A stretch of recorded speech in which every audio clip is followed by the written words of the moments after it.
हाल ही में आपको पता चला होगा उत्तराखंड भारत का पहला ऐसा राज्य बन चुका है जिसने यूसीसी को लागू कर इतिहास रच दिया। Hello and welcome to our podcast. Today we are going to talk about UCC. इस 27 जनवरी 2025 को यूसीसी उत्तराखंड में एप्लीकेबल हो चुका है। वहाँ के चीफ मिनिस्टर पुष्कर सिंह धामी जी ने अनाउंस किया कि यह किसी धर्म या जाति के खिलाफ नहीं है, बल्कि इसके इनेक्टमेंट का पर्पस ही है to treat people equally on the basis of the religion, caste and gender. आइए जानते हैं ये होता क्या है। Basically, it is a proposed set of law that would apply to all the citizens regardless of their religion.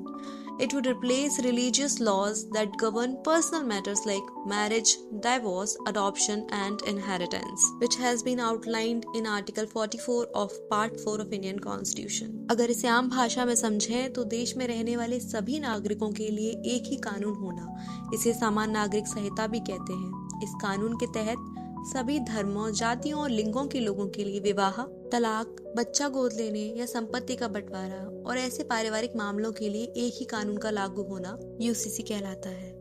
Goa में यह पहले से ही लागू है, जिसे हम कॉमन सिविल कोड कहते हैं, जो कि पोर्तुगीज सिविल कोड एक्ट 1867 से लागू हुआ था। As the code applicable in Uttarakhand is known as Uttarakhand uniform civil code act 2024। It consist of 394 section and 7 schedule.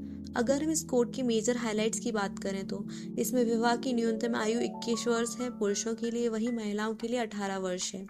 वहीं महिलाओं को संपत्ति में अधिकार दिया गया है। लिव इन रिलेशनशिप के रजिस्ट्रेशन को मैंडेटरी कराया गया है। और हाँ, लिव इन रिलेशनशिप से जन्मे बच्चों को संपत्ति में समान अधिकार भी दिया जाएगा।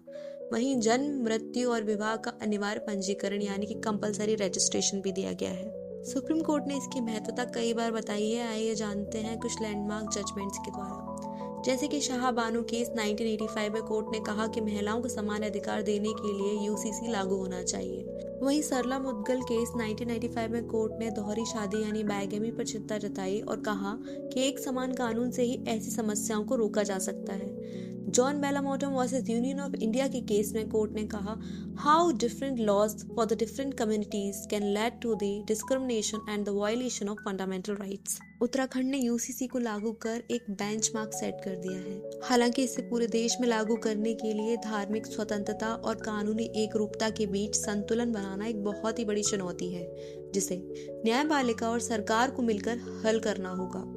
तो आपके अकॉर्डिंग उत्तराखंड का फैसला सही है या नहीं? क्या और राज्यों को भी यूसीसी लागू कर देना चाहिए? अपने विचार हमें कमेंट बॉक्स में बताएं।